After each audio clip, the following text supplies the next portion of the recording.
the I-80 Club and before the witching hour, week 3 in the National Football League. Josh Peterson, Matt McMaster, as Keena refers to us, Matt, on the Discord server. Oh, look, the young libs back at it again. We are here. We did overreaction, but 12 hours ago, Matt, and we are now back together doing another show. This time we are talking about the NFL. It's the second time we've done one of these. We did it for week 1. We took it off last week because you were in Lincoln up very late for the fight. I had to go to Lincoln early on Sunday morning, and so we said, we're not going to do a pod at 7 a.m. We will resume it for week 3. That would have been entertaining, though, to see me very hungover. Very sleepy. I heard that you left the party last Saturday night, like before it even got going. Is that the word on the street? I had multiple parties to be at, Josh Peterson. Not to brag. To brag. Look at you. I did. But, like, people were a little upset with me about it. I'm like, at least I came. At least I showed up. And I was there. That's true. I was there for 2 hours. Yeah. Like, that's a long time. Yeah, I made my presence known. And then I was like, see ya, after a very good Coco main event. I love boxing. Boxing's awesome. I really don't care. Keena says, not about your takes, about boxing. Keena says, Matt is very popular. Matt writes, we need to buy Matt a monitor and webcam or mount for his iPhone. We were actually discussing this yesterday during one of the breaks. Matt is going to have a much better setup, but 1 week from now, right? Like, it'll be a different looking setup. That is the plan. We've been on Facebook Marketplace. Let's go. So I think we are zeroing in on I don't own a desk because I'm a child. I didn't own a desk until I was in my 30s, so it's not that big of a deal. Like I opted for not to give you a room tour because my room it's always messy, but it's in particularly messy right now. I opted for the Lazy Boy and TV setup as opposed to the desk and TV setup. Sure. So I don't know what we're gonna do with the Lazy Boy, but that's coming out.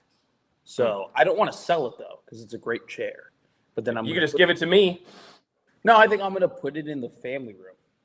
And okay. then, like, that'll be my football watching chair or whatever. There we go. You'll be using that chair today. You'll be using that chair next Saturday. But I will have a no echo, or at least smaller echoes. I'll be sitting down. I think we're not investing in a camera yet. We have to wait for another paycheck for that type of action. Yes. But we will get there. Don't worry. We're going to be fine. We'll get there by the end of the season.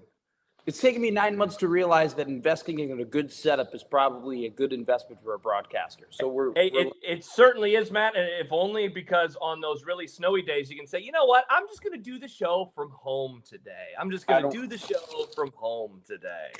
I don't have that excuse. Yeah, I guess you do live like 5 seconds away from me. I live 4 minutes away from you. You live very close. Matt says, I'm your office setup guy. I've set up a dozen offices for my wife's business. DM me. Look at that. You got somebody helping you out. So that'll be perfect as you eat on the podcast. What are you doing? How did you not manage your time of your morning better than this? I haven't even eaten because I am appreciative of the content. I do have my mug, though. I have my mug. All right, this is before the witching hour. Normally, we do not talk about home office setups. We talk about the NFL. And so Matt is a Bears fan. I'm a Cowboys fan. Today is awesome because our teams play. We're going to talk about that. Each and every week, we look at 5 games that Matt is interested in. And there's obviously overlap. The picks that he made for today are all the ones that I would be interested in as well. I don't even know. I guess we can mention in a little bit if there's a game that I would have wanted to do, but I like the picks that you had. But you had an idea, and this is how now we are going to kick off each and every week of Before the Witching Hour, and that is what we want to do to the schedule, right? Is that what it was? What we want to do with the schedule? Now, with the schedule. There's a connotation, right, of like, ooh, I want to take it out for a dinner and then bring it back to my home. It doesn't have to be sexualized, though. It could be, as you said yesterday, you could take it and throw it in the trash. Like, that could be what you want to do to the NFL schedule. Here's what I want to do to the NFL schedule, Matt.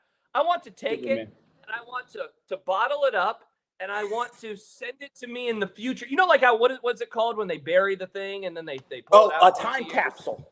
Time capsule. So I want to do a time capsule, but I want the time capsule to be for, like, March. Because I think this is a nice schedule that I would kill for in March. And then today, they'll be like, oh, well, I don't really know if I really want to watch a lot of these games. But in March, Matt, I would do anything for the schedule. So I want to put week 3 in a time capsule. And I'd rather, honestly, I would be okay with taking week 3 off today and then watch it in March. I would rather do that, honestly, because by that point, I'll be, oh my gosh, I wish football was still here. And it will be gone. It will be long gone. No, I totally agree. There was, I think when I was on in February, right? Or no, it might have been March. I went on the show and I go, you know what? Yesterday, that Sunday, was one of the first Sundays where I was like, damn it. Yep. Oh, I need football. It's so sad when we get to that point. It's so sad. Sad. Do you get tired? Like, oh, okay. So the Super Bowl happens, and then that next Sunday, right? Yeah. Yeah. Are you clamoring for it? Because I'm not. Well, not when the Eagles win the Super Bowl. Okay. I'm like, go to hell, football. Never return again. I don't ever want to see you in my life. You're the worst thing that's ever happened to me. Fair enough. Yeah. But I mean, like. But no, I enjoy when I get to those Sundays without the NFL and even Saturdays without college football. I eventually very much grow to miss it.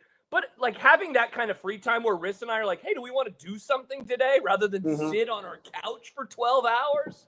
You know, Good like point. I do kind of like, hey, let's go to a brewery, or I'm going to sit and read all day long. Like I do look forward to doing those things. Well, I'm lonely, so I'm not really able to do those things that you're able to do with your wife. But I totally understand where you're coming from, even though I've never experienced it before.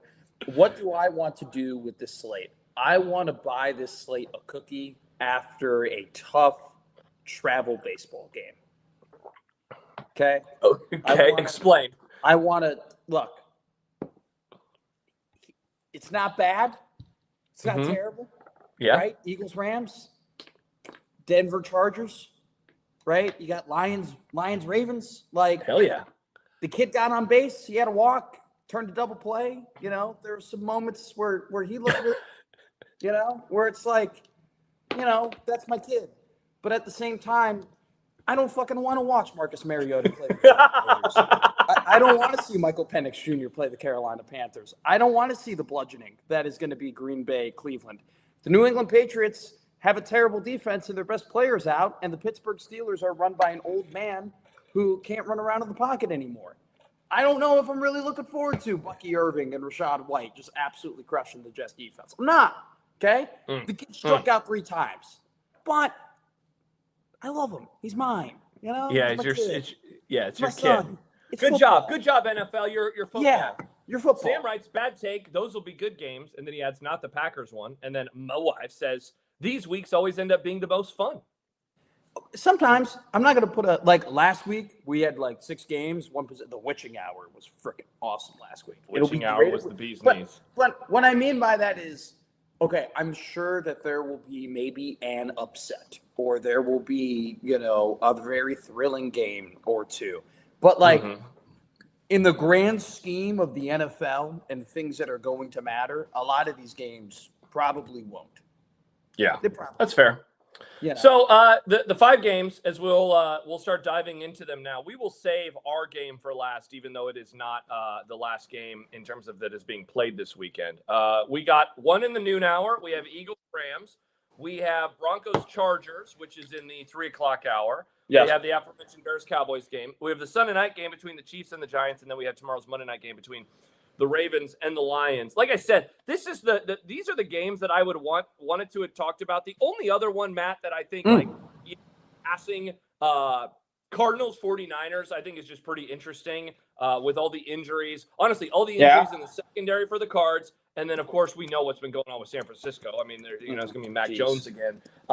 Which, by the way, we didn't get a chance to talk about this last week together. I still think it's hilarious that after all the rumors of drafting Mac Jones a few years ago, that he is now the starter in San Francisco is like adorable. It's like funny. It's like a relationship where they're circling each other for years and then it finally happens. That's actually how I dated my first and only girlfriend. Not a joke. It's the same exact story. I know, but it was funny. We were rumoredly dating. We were rumoredly dating for like 3 years until it finally happened. And it didn't live up to the hype? No, it was fun. Mac Jones, can we do revisionist history on that draft and how ridiculous that rumor was? people's it was so stupid. people's theory about as to why Kyle Shanahan would draft clearly what was like the 5th best quarterback, maybe even the 6th best quarterback in that draft. It was so dumb. The theory was, well, he's not going to draft a quarterback that has all of these athletic gifts and that has a great arm and that can run around. He's going to draft a quarterback that's very limited so he can elevate him because that's what he's really good at doing. And I'm like, the fuck? What? It was the so Niners stupid. are going to purposefully take a worse prospect because Kyle Shanahan. I have a great idea. What if you give Kyle Shanahan a great quarterback and see what he can do with him? Not like Correct. an average quarterback and expect him to. It's so dumb. It was absolutely ridiculous. By the way, I like the 49ers in that game today. All right, let's start with let's go to the noon game. And I mean, hell, Matt, there's an argument to be made that this could be the game of the day, the game of the weekend, a rematch of the divisional playoff game in Philadelphia last year. They also played in the regular season in Los Angeles, and Philadelphia absolutely whomped them. That was, I think that was the game that for me, and I think for others, it was like, oh, maybe the Eagles are the best team in the NFL this year. I thought in the regular season, like that kind of began the run of them just kicking the shit out of everybody. Rams come in, Eagles a short home favorite. I mean, look, there's been so much said about the Eagles so far this year with their 2-0 start, but you know, like I was talking about it with Riss last night because I asked her, hey, how are you feeling about your game tomorrow? And the offense for Philly after like 2 weeks in, it's a problem, right?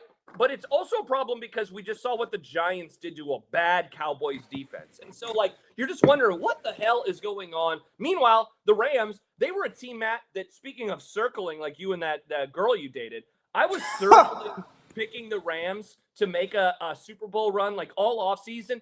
And then the back stuff came out, you know, towards the end with Stafford, and it scared me off. And, like, I don't know what to say. I'm, like, mad at myself because it is what it is. But, like, this game is very, very interesting in a really nice early season matchup between a couple of teams that I think we all have a lot of questions about. I think the Rams are the best team in the NFL. Wow, really? Is that a hot take? I think it's mildly spicy. Okay.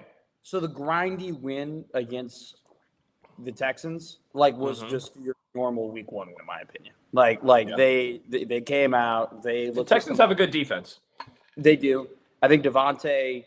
I think it's going to be a process of him figuring out how to play within the offense. But he scored a touchdown last week, and I think that McVay loves using him and singling him out, especially in the red zone, which I think is going to be awesome for the Rams. Terrible for my fantasy team because I have Kyren Williams, but awesome for that team in general.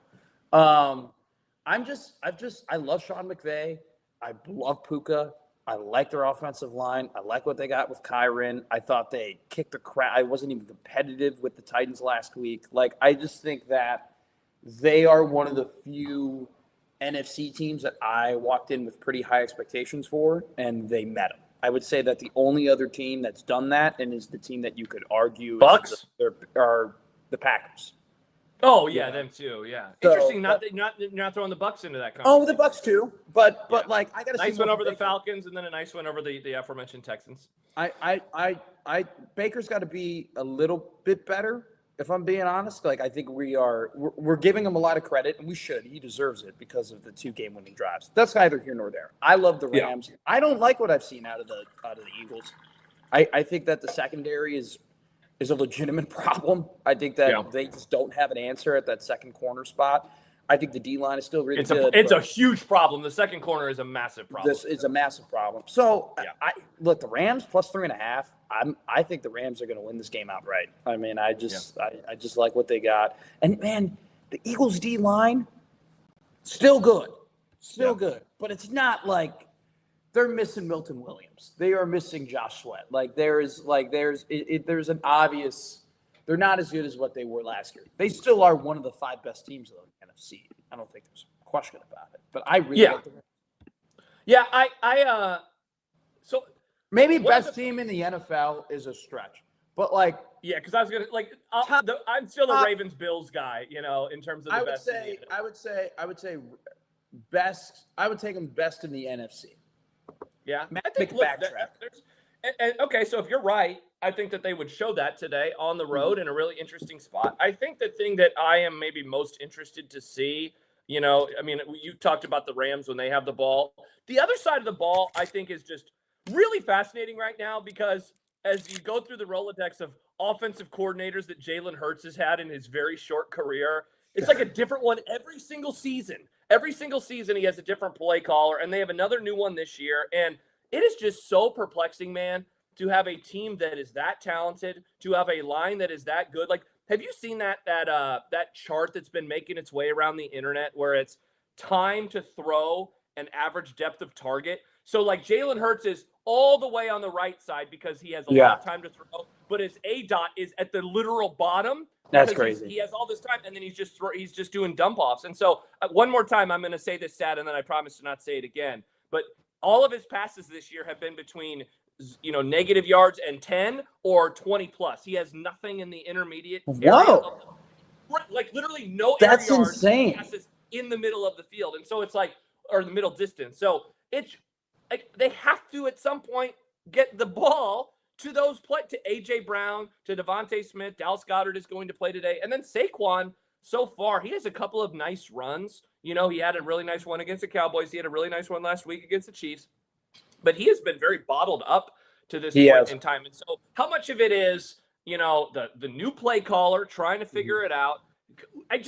They are too talented to be like this on offense, in my opinion, for that much longer, unless, 2 years ago, Matt, they were like that talented. And remember, they had that horrific stretch to finish the season when everything just seemed broken on that side of the ball. Do you think they're falling into the post Kansas City scoring explosion arc? Oh, interesting. Where like this is going to be what they are. This is now their Kansas City reprieve in terms of they're going to become a running good defense team. Oh, that'd be interesting because they, as much as I despise them, like they were fun to watch. Like they were a fun football team. But haven't they been boring? They were boring. That game against Kansas City was boring as shit. Though, let me ask you this before we move on from this game: is this like very retroactive, like a retroactive view of them? Because I don't know. Sometimes, Matt, I just think that we remember the last thing, and the last thing we saw from them was kicking the shit out of everybody in the NFC, and except for the Rams, and then the Chiefs. But it's not like they were perfect. I mentioned the Rams regular season game earlier, but you can also find some other games last year where it's like, wow, the offense is just kind of sputtering, except for Saquon. Saquon was like awesome the whole year. Yeah. Much, I think, look, I just cannot stress the loss of Milton Williams and Josh Sweat. And those two guys were the difference. I think that those two guys made them from being a great team to being ass kickers, And I think like losing that and losing a bit of the depth that they had on the D line has definitely gone against them. I also do think too, maybe AJ Brown's just old. Maybe he's just out of his prime now, and maybe Devonta needs to become like we've been doing this thing with Devonta Smith, where he's like the sexiest wide receiver in the NFL for like 3 or 4 years at this point. Like, I think it'd be pretty good if they were like, you know what, here are the keys to the car, you're the guy now. It would probably be good for the franchise. I want to drop a couple stats here. Rams number 3 in expected points added on defense. They're also number 3 in expected points added in the pass game. So to your point of like them struggling in the pass game and Jalen Hurts struggling with those intermediate throws and whatnot, like this is a really good Rams secondary through the first 2 weeks of the season who have played maybe not the best quarterbacks in the NFL, but definitely have a repertoire of just being pretty elite back there. So I think that this could be a very interesting matchup. It might have to come down. The Eagles are just going to have to give the ball to Saquon like 30 times and have him win the game. But I get worried about running backs after they had 300 touch seasons the year prior. Yeah, there are very few that are able to just keep it going at that same level. And I was wondering about that in the offseason. And like so far, he has, I think, 140-something rushing yards through 2 games, which, for a guy who got over 2,000 yards, and if he would have played in Week 18, would have set the record for most rushing yards in the season. For that guy to look like he does, you wonder if it's a step back so far or if it's the new play caller. I still think and also too, Riss is in the chat now, and so now I'm nervous. I still think they're a really good team. So now I'm nervous. I'm nervous. I still think they're a really good team. I think they're and I think the Eagles are gonna do well. I just love the Rams. I'm a Rams honk. Call me it. I think Sean McVay is the second best coach in the league. I've been saying it for years. Behind? Reed. Oh, okay. I didn't know if you meant Brian Schottenheimer. No.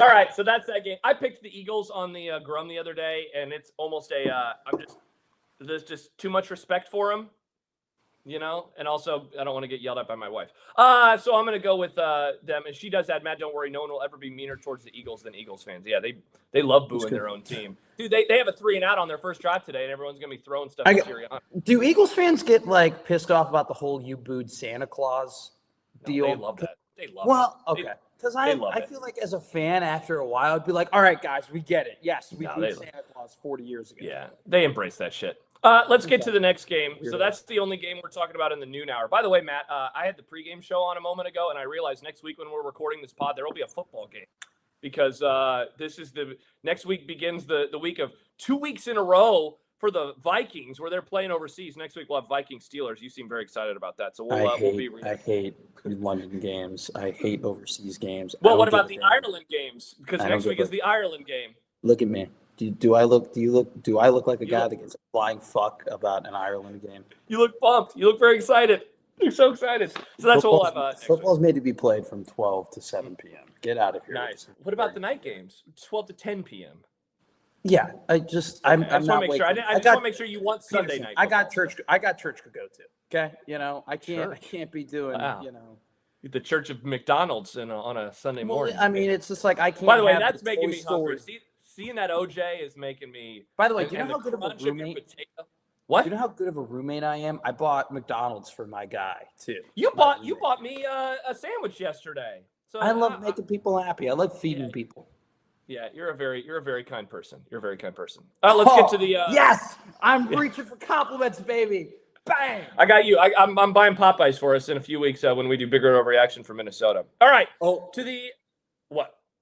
Popeyes potatoes, baby. So good. Let's go. Let's go to the late afternoon window. Okay. Not America's game of the week, because we're saving the best for last, of course. Broncos and Chargers. Matt, everyone's been gassing up the Colts this week. Oh, Colts, look at Mac Jones, or not Mac Jones. Look at Daniel Jones, blah, blah, blah. And, I am mad, first of all, because I said that Daniel Jones would suck, and he has looked good so far. I also think he will turn into a pumpkin. I'm not going to buy this to happen the whole year. But the thing that annoys me the most is that the Broncos should be a 2-0 football team, but for leverage, a dumb penalty that is called, if you're allowing the tush push, you should allow whatever the hell the Broncos did. All seriousness, though, we mentioned who are the best teams in the NFL. The way I described it with John the other day was that there are the teams that came into the season this year that had the automatic respect built in.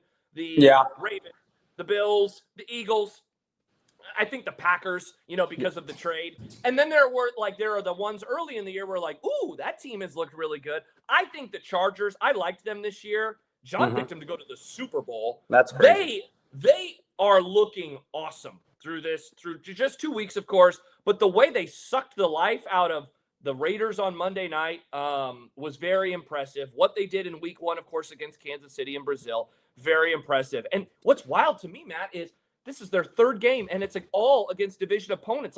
They could get another win, and suddenly they're 3-0, and they're 3-0 against the AFC West. I'm very impressed with what we have seen. I heard somebody describe Bo Nix this week as he has too much dip on the chip with what he's trying to do, where he's just trying to make Patrick Mahomes plays. It's bro, that's not who you are or what. Did Mina say that? I think Mina said that. Yeah, they were talking about it on her pod this week. That's so good. So I don't know. I like the Chargers here. I've been very impressed with what we have seen from LA. Yeah, I think the Chargers, unfortunately, there are teams that you mentioned that get benefits of the doubt and they don't, because we've just kind of done the song and dance. But I do think that the Chargers have always been overrated because of how good Josh Herbert should be. Justin Herbert should be compared to what he is. In theory, I think Justin Herbert should have always been better than what he has produced.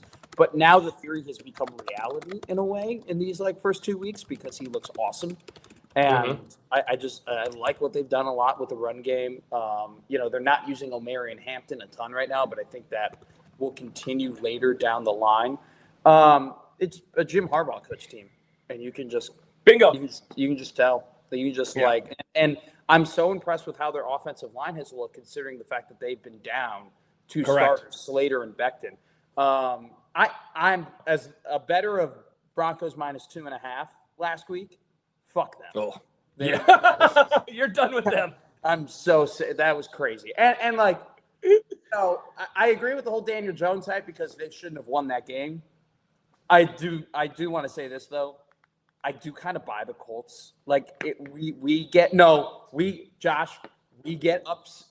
so obsessed with the quarterback and like whether or not the quarterback's going to be good and everything like that. And when a team has a bad quarterback, we just eliminate everything else about a roster. If you look at the Colts roster, they actually have people are telling me, they're like, oh my God, I can't believe Daniel Jones is so good. I'm like, well, you know what? It's crazy. It's probably the first time in his career where he's had a good offensive line along with really good wide receivers, a safety valve tight end, and a great running back, right? He's never had all of that together. Oh, yeah. I mean, he only had Saquon. Yeah, you're right. Okay, but he had a terrible offensive line. Do you know the weapons that they drafted for him were Jalen Hyatt and Kadarius Toney? Get the fuck out of here. It was pretty bad. I remember when they traded Toney to the Chiefs, all the Giants fans were like, see you later. Yes. Get the hell out of our city. Like, he actually ended up being kind of okay for them. They have a really good structure around him, and I think it's no secret as to why he's performing well. And I think the defense, has some pretty decent pieces on it too. We're not even talking about the Colts. I was going to say, so is this a Colts-Titans breakdown all of a sudden? I just wanted to get my Colts take out. I think Chargers are going to win today. I think the pass offense has been awesome. It's the Broncos' pass defense has not been as advertised. They have not lived up to the expectations. Defense hasn't been as advertised, man. No, they just haven't lived up to the expectations or I don't even call it expectations. I want to call it like standard that they have set over the last couple of years of being one of the best, pass defenses in the NFL. Their EPA on pass defense is, let me see here, it's 12th. Okay, solid, but not what it's supposed to be. No, they should be in the top 5 with what they have and what they've invested. So I'm going to go with the Chargers here. So that's one of the late afternoon games. So if you have a 3 TV setup like I do, so obviously Bears Cowboys, I would say Broncos Chargers is on one of the other ones. You're watching Cards Niners, right? Sorry, Saints Seahawks. That one is relegated to the computer or something like that. Is that what you'd be doing? That's what I'll probably be doing. Well, how many? There's 4 games on the afternoon slate, right? Yeah, 4 games. So I'll put Red Zone on the top right, and then I'll do a quad box on one TV, and then I'll put the Bears game on the other TV. Interesting. So you'd have a quad box even with the game that you're already watching? With Red Zone. Interesting. So I have Red Zone in the top right, 3 games, then here, and then when you're in commercial, you go to Red Zone in the top right, but then you see the 3 other plays that are happening. Football. God, what a sport. I like the Chargers. We both like the Chargers. Let's get to the night game. We just mentioned the Giants when we were talking about Daniel Jones. They are hosting the Chiefs. I said a few minutes ago that I'm picking the Eagles against the Rams. It's just kind of that respect. I am giving the last bit of respect that I have to Kansas City in this game. They are a short favorite on the road. They have looked like garbage. I think all of the concerns, I referenced yesterday on overreaction that I had gotten a text from somebody that all of the narratives of Nebraska football came home to roost in a negative way against Michigan, where it's like, if you didn't think they were ready for prime time, if you didn't think that all those things. I think you could say the same thing so far about the Chiefs this year. I was a seller on them, and yet they have looked even worse than I expected, even though I said that they would go 0-2, and yet, Matt, they have looked in a worse 0-2 than I expected them to be. And so, this is a game where they have to get this victory, and they have to do so semi-comfortably if I am going to entertain them as a contender in a loaded AFC moving forward. Maybe it's too early to say that, but I'm serious. I do not like what I see from the offense is worse than it was last year. Okay. So I'm going to pick the Chiefs. I'm just bury the lead. I'm going to pick the Chiefs because I don't think I will live in a world where the Chiefs are 0-3 after a loss to the Giants. Okay.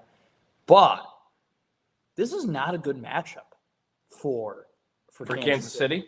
If you look at the numbers, so Pat Mahomes has a 15% scramble percentage this season through 2 games. That scramble percentage is second worst among starters in the NFL behind C.J. Stroud, who's got a terrible offensive line. Horrible offensive line, yeah. So it's like the biggest concern we had for the Chiefs entering the season was the O-line. And 2 games in, it just has not looked to what, they just haven't fixed it. It just still is a major problem that they have. And the Giants, conversely, have one of the best pass rushers, or at least in theory, have the best pass rushing, D lines and most talent with Lawrence and Abdul Carter and Kayvon Thibodeau. Like, loaded. They have dudes there. So yep. I think once again, like the problems that the Chiefs have had on offense, which is, Mahomes is not getting the proper enough protection, is going to happen again in this game. And it's like Isaiah Pacheco has looked really bad. And they had 0 run game. And like everyone's been saying the stat, and, I'll just go ahead and pick the low-hanging fruit. Pat Mahomes is their number 1 rusher on the team. It's terrible, man. It's awful. Yeah. So, also, if you want to look on the defensive end for the Chiefs, they have their defensive EPA is 24th, and their EPA against the pass is 27th.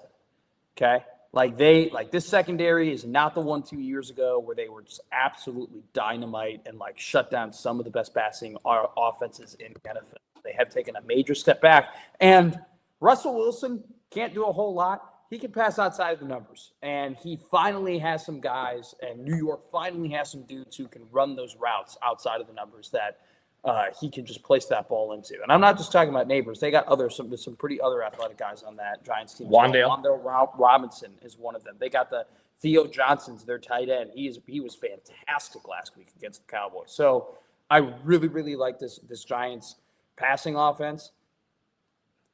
You really, really like the Giants passing offense? I like what I saw last week against the Cowboys. Yeah, but what about the week before against the Commanders? Oh, wait, week 1 doesn't matter. Okay. Because I like they're obviously not as good as they were last week. The question is, are they as bad as they were in week 1? I just think they just looked so good last week, and it just made sense where I can just kind of say, yes, yes, I do. And I think I love Russ. I think it's like he's just one of those weird quarterbacks where it's like he's not great passing over the middle of the field, but he's really great on those deep throws and like getting outside of the numbers. And that's just like that's weird, and I like weird people. So are you going with the Giants? No, I'm going with the Chiefs. Okay. Because I just don't think they're going to lose. Like yeah, they should. Like there's no way. I just cannot pick against them in this spot. If they lose this, all bets are off on this year. Yeah, this season is going completely into the shitter. It's a must. It's a must win. So 450 yards and 4 touchdowns. That's just the Cowboys being shitty. Like that's not. You're not buying. Dude, I don't think people realize how bad the Cowboys defense is. I don't think that people realize. Like seriously, wait till you get to see your team against them today.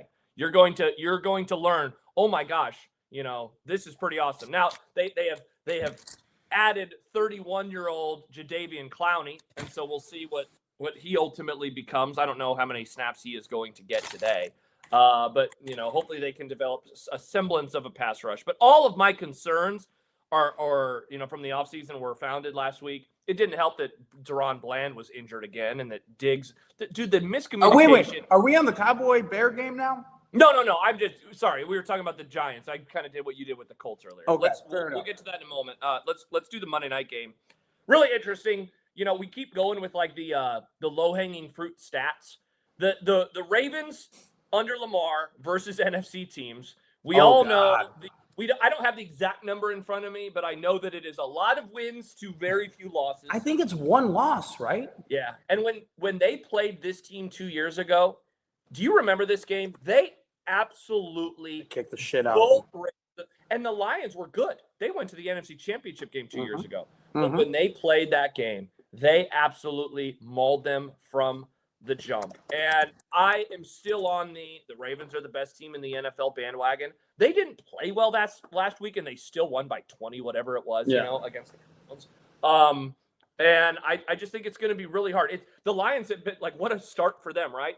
They look like garbage in the week 1 game, and I think that is because the Packers are that good, sadly. And then they look really, really good last week. I think a lot of that is because your defense is not very good. And so, like, what is the middle for them? But do they shade more towards the Bears' performance or more towards the Packers' performance? Like, I don't know if we're going to learn the answer to that tomorrow, but I think I don't know. I just think it's going to be tough for them to slow down that Ravens offense. This is kind of interesting because these are two teams that have really tough schedules after this game. So the Lions play the Ravens, and then after that they play the Browns and the Bengals, which should be fine. But then here's their next 5-game stretch: Chiefs, Buccaneers, Vikings, Commanders, Eagles. Like 5 playoff teams, right? Yeah, there. that's tough. Like that's tough. That's a rough. And then you look at the Ravens; they play the Chiefs next week, then they play the Texans, then they play the Rams. Like, wow. Like that is a tough stretch for both teams. Where, let's be real, if the Ravens lose to the Lions, right, they'll be 1-2 on the year after that terrible loss against the Bills in Week 1. They could be looking 2-4 down the barrel in the first 6 games of the season if they lose this game. And if you're the Lions, like, I don't know if you really want to be 3-2 entering that 5-game stretch, because they could go 1-4 during that time if everybody is healthy. Like, this is including, like, sure, if Jaden Daniels comes back and is ready to go for the Commanders. I just think it's two teams that I'm very confident are going to make the playoffs, and I think it's going to be a great game, but very sneaky, like, important game in Week 3 for both of them, because they both have pretty tough schedules. Yeah, gosh, I didn't realize how brutal the schedules were with all those. The Lions' schedule is insane this year. Like, everybody in the NFC North, because they just got the short end of the stick. I mean, it's just not good. Yeah, and then they have the first place schedule as well, and so that's going to make it, all the more difficult. Yeah, it's going to be tough for them, I think. I think the offense is going to have more success than they had in Week 1. The Ravens, over the last couple of years, it seems like the defense kind of slowly figures it out, and by the end of the year, their defense is, like, really, really humming. And so I wonder if we're going to see more of that. That offense, and having to defend that offense that Baltimore has to offer, is just incredibly difficult. And so I think, that's going to make it hard. And so I like Baltimore in this game, and I like them to move to 2-1 on the year. And, man, given the schedule, like, one of these teams is going to lose and be 1-2. And there's going to be like, oh, should we be concerned? I definitely, I'm a little concerned about the Lions at this moment in time if they drop this game like I think they will. Happer and I were on the bad vibes train together. Yes, you were.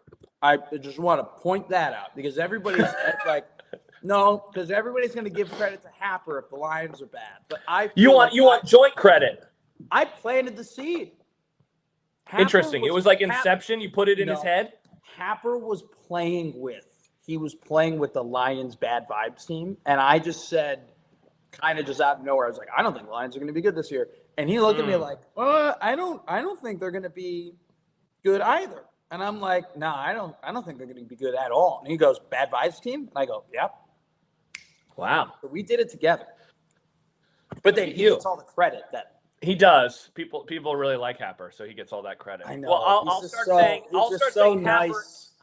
saying Happer and Matt with the bad vibes team. I'll start working that in when I bring them up on the Grum. I hate Connor Happer. I hate how nice he is. He's such a nice human. He's such a good guy. He's a great father. He seems like a dream of a husband. He's like, wow. I mean, he's not handsome or anything. He's actually kind of an ugly looking guy. I mean, you can't have everything. But, like, he's funny. He's a great radio host. Like, I can't stand him. I really can't do it. He's got everything I want, minus the looks. So let's get to our game, the game of the week. For this bullshit, by the way. Okay. All right. See you later.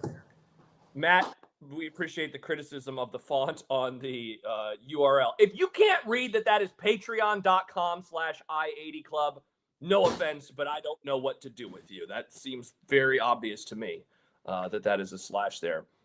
All right. He's got his beer, 10:12 in the morning. Let's go.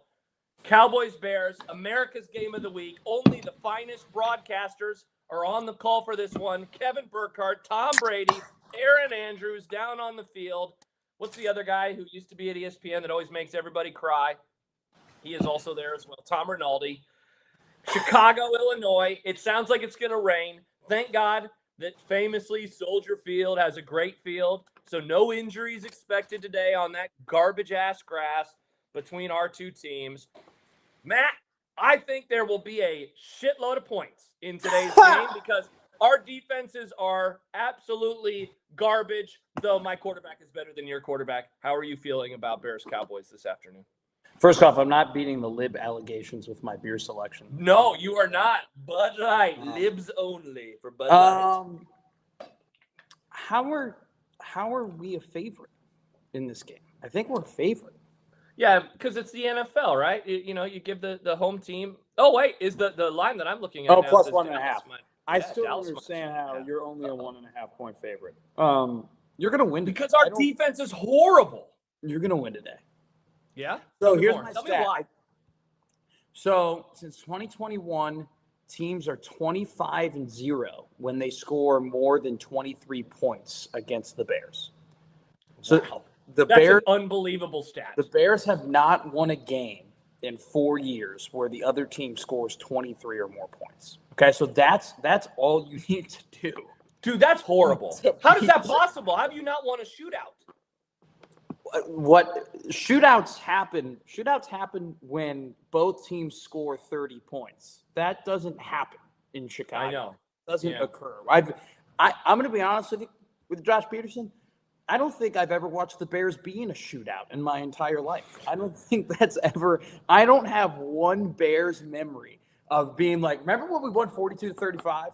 Remember when like that's never been ever. So like the game that I got last week against the Giants, you don't have any of those. That's never happened. That's never happened to me.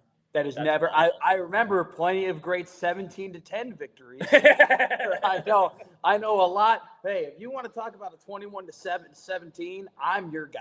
Okay, but shootouts, which is why there's no way on God's green earth that the Bears win this game. This is just not what they do. Now, I'll give you a little. You're sandbagging. I don't like this. You're sandbagging. This is great. Like, this is almost like when two beat reporters talk about teams together, and it's like gets really. It's like one of those articles where it's like, here's the Cowboys guy, here's the Bears guy. Yeah. Well, what do you think about your secondary structure? So here's my thing, right? Last year, so let's go back to 2023. Okay. The reason why the Bears had a ton of expectations heading into 2024 was because in the last 8 weeks of the season, the Bears defense was like the best in the NFL. And that was when Matt Eberflus took over as being the play caller. Okay. Yeah. So everybody thought, okay, the defense is going to be really good next season because Eberflus is taking back over and, that's going to continue. And they have Caleb and all the offense. But the problem is that the defense ended up being bad. And a lot of people were like, well, that's because of injuries. Andrew Billings got hurt. Jaquan Brisker got hurt. Jalen Johnson was in and out. Like they just got kind of ransacked. And so they threw it up to bad culture, but also injuries as to why the defense is bad. The problem is that they didn't change anything, and now all the guys who were hurt are hurt again. Jalen Johnson's hurt. Kyler Gordon's hurt. TJ Edwards, who's starting linebacker and best player from last season, is hurt. They didn't properly address. They got an old Grady Jarrett and said, all right, we're good on the D-line, and the D-line's been terrible, okay? So, and Tyreek Stevenson, God bless his soul, is a really good cornerback too. He's an awful cornerback one. He cannot guard the best wide receivers in the NFL. So I think that the offense is only going to get better as the season goes on. This defense is terrible. This defense is awful. And I think Ryan Poles should keep his job for what he did on the offense, but strictly what he's done on the defense, he has just let it get old and injured. Can you fire a guy for one side of the ball? Yes, 1,000,000%. Just fire his defensive acumen, but keep him there on. Keep him as an offensive analyst because offensively, the guy knows how to do it. But defense, he came in as the GM and drafted pretty well his first draft in the defensive end, and then fucking was laissez-faire. Was like, all right, I'm done. And just all he did from – I mean, they drafted so many offensive guys in this draft, and then you wonder why their defense is crap. Yeah. Yeah, they did definitely try to fortify all the offensive side of the ball once Ben Johnson showed up.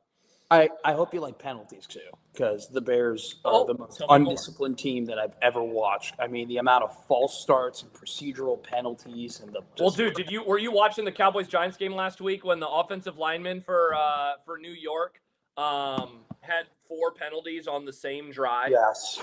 So I'm very much used to watching the other team. So here's why, like, your negativity, I will hear it and I will understand it, but why I am also a little concerned in this game for the Cowboys. Too often, I have watched them go into an environment like this, outdoors, early season, bad weather, great guys, and you're watching them, and Kevin Burkhardt or Joe Buck or whomever it is like, and another 3 and out. What's going on with the Cowboys offense today? And then Brady, oh, hey, KB, I don't know. George Pickens is open here, and Dak just doesn't see him because they're getting pressure. Cooper Beebe's going to be out, so Dallas is without their center, and he had some really nice blocks last week.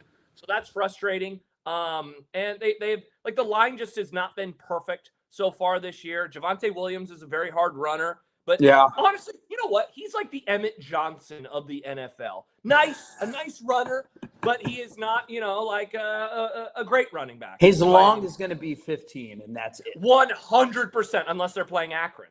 So like maybe I'm overly worried, but I do not think that we can underestimate how bad the Dallas Cowboys defense is and their inability to get any semblance of a pass rush.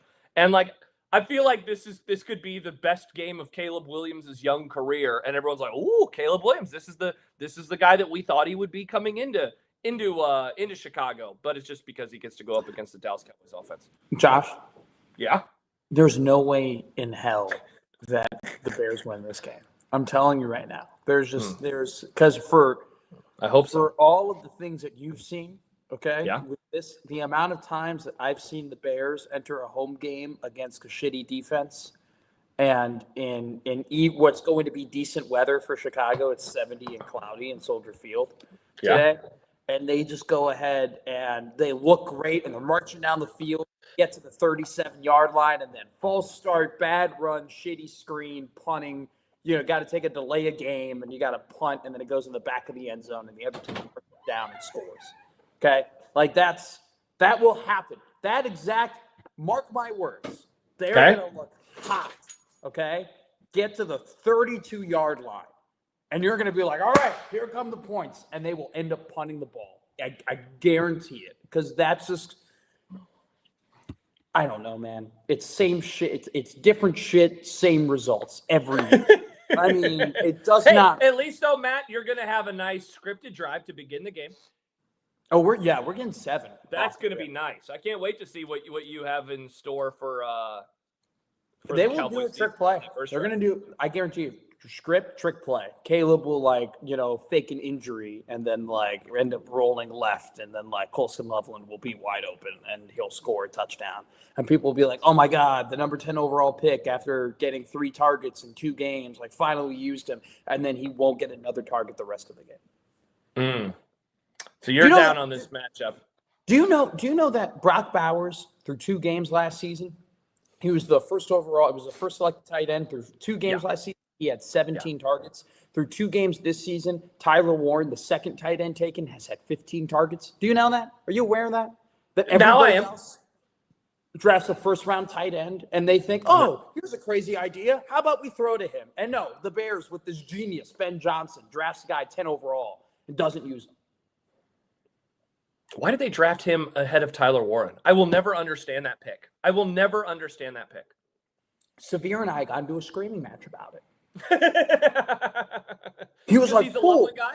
He was like, no, you look at the length and you look at the routes and you look at and I go, did you not watch Penn State? Did you not watch Tyler Warren? Hey, he's a Penn State guy. Receptions. I was like, he's a Penn State guy. He's like, well, Michael, and I love him, was trying to. He honestly might be watching or listening to this at a later time. He honestly might text us about this later. Michael, I implicitly trust him. Okay, when it comes to draft analysis and all that type of stuff, and I watch the guy play football. What did we? I mean, stop this. Sometimes a guy is a football player, and you just can tell. Right. And I just wanted with Tyler Warren, just how I felt was there are some guys who just supersede the underwear Olympics. Like they are just so good 100%. where I just don't care what their measurables are. I don't care about the jumping or anything like that. I saw him get over 100 receptions and line up everywhere across the field for a team that ended up making the national or the college football semifinals. Okay, one of the teams in the they could not. Penn State didn't have a touchdown thrown to a wide receiver last season. Okay, or I think they had one. Like they had a terrible wide receiving core. Their entire offense was we're going to throw it to Tyler Warren. Tyler Warren is going to take snaps. Tyler Warren is going to be in the backfield, and they ended up making the Final Four. And we took the Michigan tight end who was on a 7-5 football team. Because why? He jumps a little bit higher? It was so dumb then. It's so dumb now. And Tyler Warren is on a 2-0 football team looking like the offensive rookie of the year. And Colston Loveland is barely on the field. So there you go. That's Cowboys Bears. And we're all very excited for it. And we're very excited. No, I'm not. 2 weeks into the season, I already hate my Sundays. It's incredible. You already regret this podcast? You already regret doing this podcast? What was the original name that you gave? It was going to be something about like preparing for suck or, I hate my life. Yeah, slump Sundays or whatever. Yeah. I like Before the Witching Hour, though. Before the Witching Hour, that is another week of it. We'll be back next week. We'll be doing this every week, or as long as Matt wants to before he says, never mind, I'm okay. I don't want to talk about my team anymore. And then we'll just move on, and we won't do an NFL podcast anymore, which will be very, very sad. Speaking of NFL pods on the I-80 Club Podcast Network, Mike Schaefer and I back on Tuesday morning as we get a recap of Week 3 on National Fun League. So we hope to see you there. Matt, we have a lot of stuff going on in the I-80 Club over the next couple of days. We do. Have Volleyball State coming up tonight, live for subscribers. Patreon.com/I-80 Club if you'd like to watch that one with them. And that will come out publicly on Tuesday. Also, I got 2 guests this week for the I-80 football show. We've mentioned Caleb Williams. So Seth Wickersham, he wrote the book that had all the stuff about Caleb Williams in it. It came out a couple of weeks ago.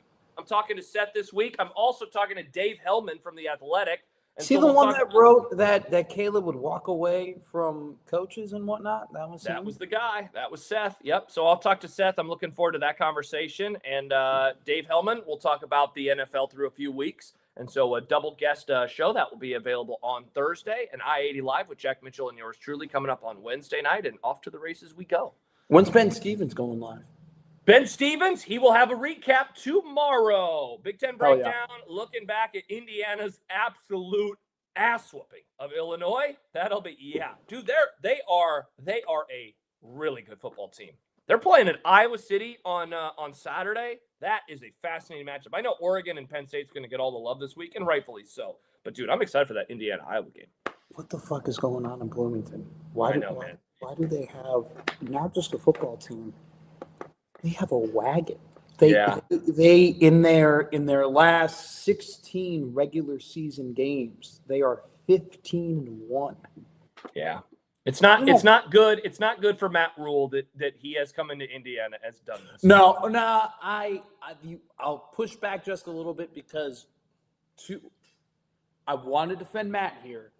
He wasn't coming from a college football team, and he couldn't just take all the guys and just transplant him onto his roster. If Matt Rule was able to do that, I'm sure things, would have gone quicker.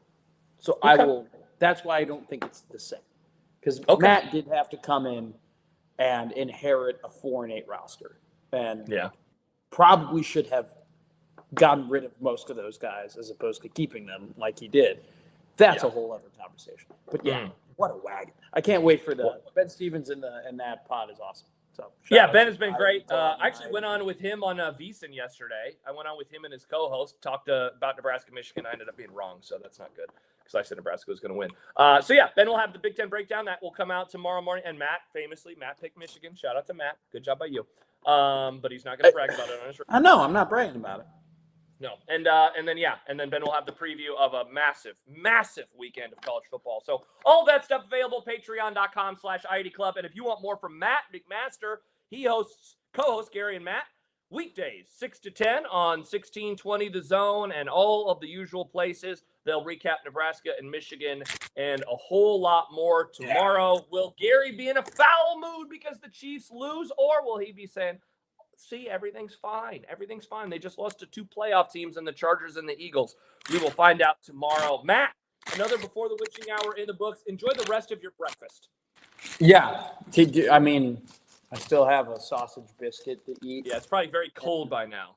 And orange juice to drink and a beer. And a beer.